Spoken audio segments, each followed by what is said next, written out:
Over the last year, we watched Battlestar Galactica 1978, a 24 episode, one season long sci fi television show from the late 70s.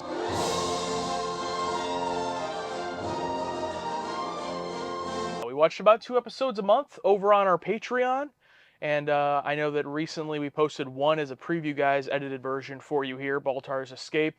And there have been some other short previews we posted over the last year.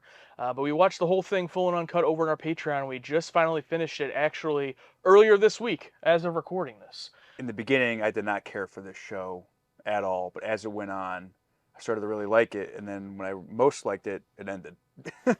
Yeah, I think that definitely in the first batch of episodes, I liked it a little bit more than you did.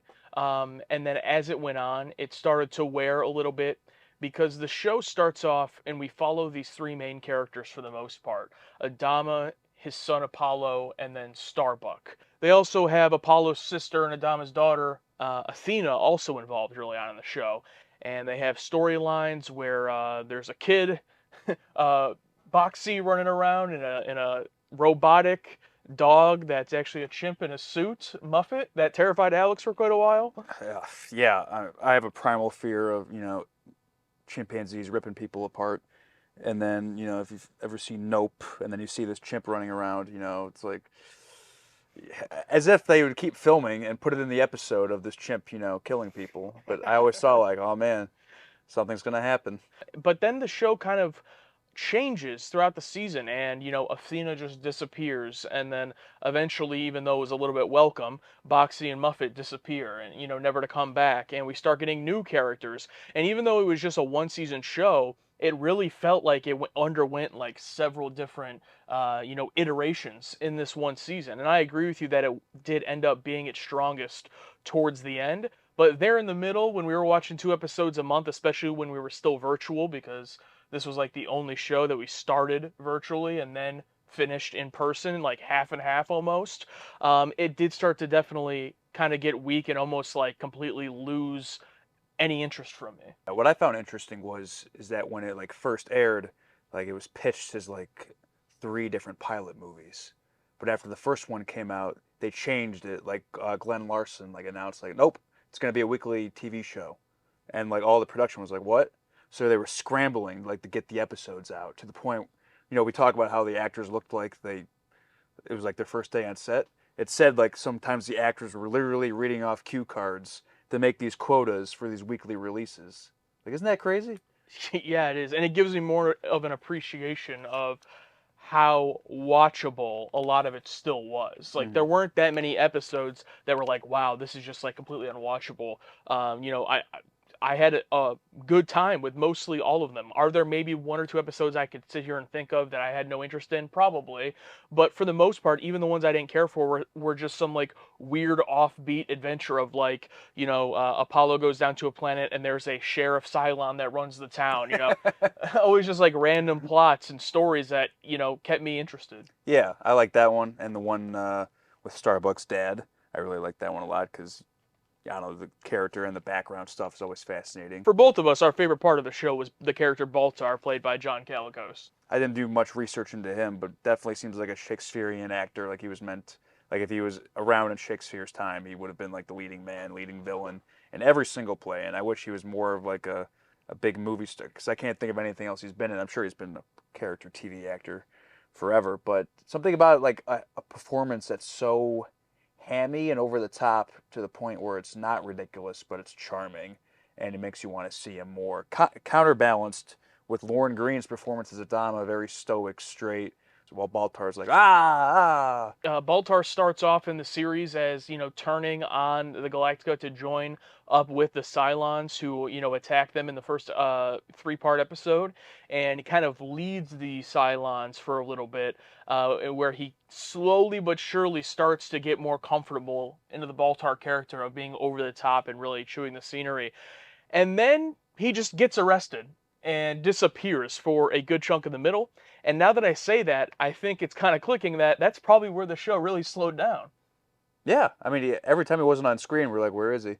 The show starts off with a three-parter, and then that was, originally the movie, and then goes directly into a two-parter, And at the end of that two-parter, a character who through those first 5 episodes was a pretty main character dies, and it was pretty shocking to me. One of the high points of the series because I didn't expect this series to have the guts to like kill any named character.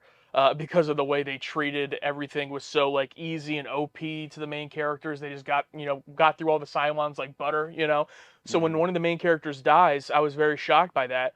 But then after that, it jumps into those single episodes and it starts to just kind of be all over the place for a while until, eventually we get towards those last really strong group of episodes. So this show has a number of two-parters, which is new for us from watching Star Trek, Firefly, even the other stuff we've watched only one season of here on the channel.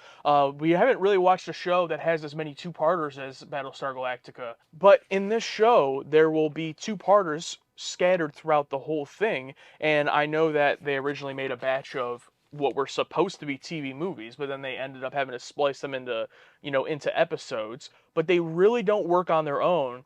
And in the first half of the series, these part ones were like dreadful to get through because the pacing was paced like a movie. So the entire first episode was all build up, and then the episode would just end on like a weak cliffhanger for the most part, and then the second episode would just be all payoff. So it was this lopsided thing where every time we went into a two-parter, we knew that the first part was going to be just a slog to get through, and then that second part was usually a pretty good episode. Yeah, hopefully Dune follows suit Oh, true. because that first one was like, oh That God. first one was a slog, yeah. Then the last two-parter of the entire series, Greetings from Earth, completely flipped the script, and the first part of that two-parter was a really good time. With everything that happened, there were some great lines that were some of our biggest laughs in the whole series. Charlie, you forgot the kids! And then the second part is just completely separated. It's one of the most disjointed two-parters of the whole series, and you follow Apollo down on this planet with the actor who played Scarecrow Yeah. as the two robots. I don't remember their names, unfortunately. Like it felt completely disjointed. Like they just wanted to have this Earth thing so they can keep making quips about what's a centon or like what's a second. But it's the show is. I almost want to rewatch the whole thing. I want to watch like all within like a 2 week span to see like how. Just because sometimes we'd go into watching an episode and it's been like a couple weeks and I'm like I don't even remember what happened in the last one. Yeah, it's a great point you brought up just the other day when we watched the finale, and you said, what would it have been like had we watched this like we have Star Trek, or even more recently in person, where we've watched a lot of the shows all at once within a few weeks. We will never know the answer, but but even on a rewatch, it'd be interesting to see what that's like what you're saying. But we basically watched these one episode every few weeks for like 6 to 8 months, and Yeah. then we started getting in person, which is then we would watch them two at a time once a month. So we really spaced out watching these, and it's the only show we've ever done that with.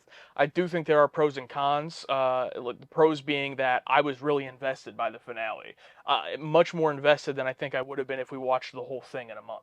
Off camera, I think we were talking about like the toy line, right? Hmm. And it was actually pretty successful. Like they had a whole bunch of stuff, books and all that. But apparently, some like 4-year-old kid like shot like one of the Cylon ship's like pellet bullets into his mouth, swallowed it, and died. They pulled like all the toys after that because of some fucking dumbass Yep, kids 4-year-old. kids ruin everything. Kids ruin everything. Never have one. There's an $8 million budget for the pilot movie. That's insane. 8 million then. Yeah, eight Yeah, million so then. that's Remember all those explosions? Like, also one of the best pilot openings in my opinion ever, with all the explosions on Caprica. Like, talk about like blowing the budget and like hooking people in. Like, what is this? because I remember you did really like the pilot, and then we went into the part two of the pilot, and it was just like it was the worst. Like it was in the middle of a three-parter, so nothing happened. Yeah, and then the Bug Hotel and all that. But then it was 1 million per budget after that. In 1978, 20th Century Fox sued Universal Studios, claiming it had stolen 34 ideas. I like that they counted them. 34 distinct ideas from Star Wars. I'm interested in what you think about that because watching this, like, sure, some things are like Star Wars. Like, you even made comments about some of the fighter jets and Yeah, stuff. you come in on a surface level, you look at those fighters, those Vipers. I'm like, that's an X-wing. If you really sit down and get into it, it's nothing like it. It's Yeah. like Earth does exist, but it's like this futuristic colony, and it's just, yeah, it's sci-fi. So on the surface level, a lot of sci-fi looks the same. Yeah, Yeah. it's I mean, before getting into Star Trek, I watched a fair amount of sci-fi, but it was never like my big thing that I was a huge fan of, which is why I haven't watched so much of it. But now over the last year watching, Star Trek Firefly, a couple episodes of some other shows, and now Battlestar Galactica, in many ways, you can make arguments on how every single one of those is a copy of Star Wars, or even Star Wars being a copy of Star Trek, which came before Star Wars. It's all just sci-fi stuff. So I don't know. I'm sure I could look at the list of their 30 plus things and be like, yeah, that is a very similar, probably a ripoff. But at the end of the day, it's like I've always thought the copyright law is just such a already as is, it's just really restrictive. Like, oh, I had the idea of a person is a robot, so you can't do that. It's like, Yeah, oh, you just took the whole like, oh, idea. you did? You own the idea because you had it? Yeah. But yeah, even though Boltar was our favorite cast member of the character of the show, I think we also do got to give props to Adama, played by Lauren Green, was also excellent in the show, and him and Boltar, like you said, polar opposites in character. So they really balanced each other out when Boltar was there. And Adama, because he was so like serious and straight laced, when they would do an episode where he had like a goofy woman who's in love with him, or like him doing something silly, it actually worked, humor wise. It adds to it because he's so like serious. So when you throw him in a goofy situation, it just makes it all the better. But yeah, I think that what that show definitely needed was probably a serious actor to help get through it because he's like the oldest one there, besides the Council of Elders, but they don't count. But like a serious, straight-faced, Lauren Green, I think probably helped elevate the show a lot. Besides, Dirk Benedict and Richard Hatch, and all these, kids, but they had like a solid guy like Lauren Green come in and probably added some. Like the same way with Alec Guinness with Star Wars, it's like adds that, okay, this is real. We're serious here. You can definitely tell they spent $1 million on those sets because they are fantastic. They look great. Something like that when you're watching an older show sticks out because it's so well physically made and put together that it kind of is able to overcome some of the more dated things you'd see from a show of that age because everything has so much money put into it at the time. At that time, now of course TV shows are being made for millions upon millions of dollars, and you can't even tell. You know what I mean? But back then, it's like you could really tell because everything had to be built and like actually made to avoid it looking cheap and ridiculous. I don't know. Sometimes it'd be linear, sometimes it wouldn't. Just not finishing up on stuff that was set previously. Not using their best castmates enough, or even if they do have or not even the best ones, like letting Athena just slip through the cracks. I'm not saying I like them, but Boxy and Muffet just disappear for like the past 6 episodes. Yeah. I feel like. But I don't know. The last episode ended on such a high note for me that it's tough to complain because maybe I blocked like those middle episodes out. It's hard to get me to care about a character when the show doesn't care about the character. So it's like, why do I care about Athena if she just disappears for 5 episodes and then comes back for 1 and then is gone again? Obviously Boxy and Muffet, whatever. But even the smaller characters that we really liked, Colonel Ty, Boomer, Jolly, like they had really nice side characters. Cassiopeia was probably my favorite character of the whole show, and she doesn't like get that much screen time. It increases as it goes on, and she's like the only character that happens to. But it's like even Apollo for sometimes in the middle there, I remember would disappear for like 3 episodes and it would just be a Starbuck episode. And it's like, well, why do I even care about your main character then if he's just gone? And a lot of the criticisms we have, a lot of people probably think like, well, that's a really tough criticism for a 70s TV show that had 1 season. And I think that's fair. I think that, the criticisms we have are pretty high expectations because we just have a high bar for, media, I think rightfully so. But I don't think, at the end of the day, I remember there was a point when we were watching it, I don't remember exactly how many episodes we had watched, where I think we had kind of resigned to like not liking the show that much, and we asked our patrons because we were watching this on Patreon, and we asked them, hey, what do you guys want us to do? Because we don't want to put out a bad quality product or reaction or whatever. And we're like, do you want us to just like watch episodes that you guys think are really good and like the best ones, or do you want us to watch all of them? And of all of our uncut reactions, this series has always been one of the most engaging on our Patreon with our patrons, and they wanted us to continue with every single episode.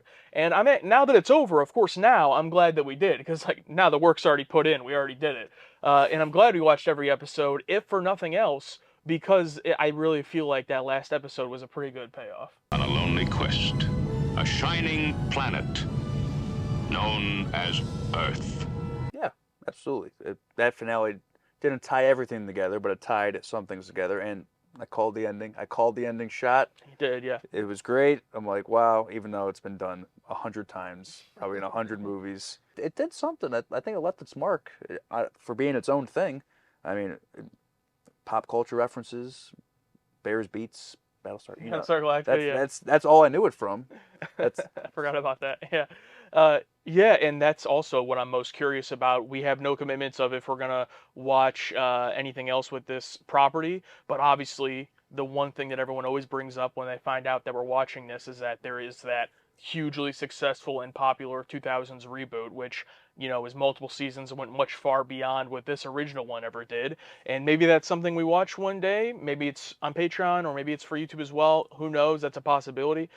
We don't have any plans to right now at this moment. But for this one season show in the 70s, overall, I'm satisfied and I had a good time with it. And it was probably the first time I've spent a year watching a television show in a very long time. oh man. We didn't even take any hiatuses like we had with Star Trek, where we took a few week break, for in between seasons or whatever, or watching something else. Regardless of what we've been doing on the channel for the past year, we've always watched Battlestar Galactica at least once in every calendar month. So True. it'll hold a special place, I think, for sure. Yeah, but it's over. I'm glad we watched it. Overall, I give it a good job. Yeah, I give it a. It has problems, but for what it is, it's pretty neat. Yeah, it's always neat looking back, like looking up like what the production and the issues they faced, and like not to say it's an excuse, but it's like, oh, okay, that makes sense. Yeah. All right, bye.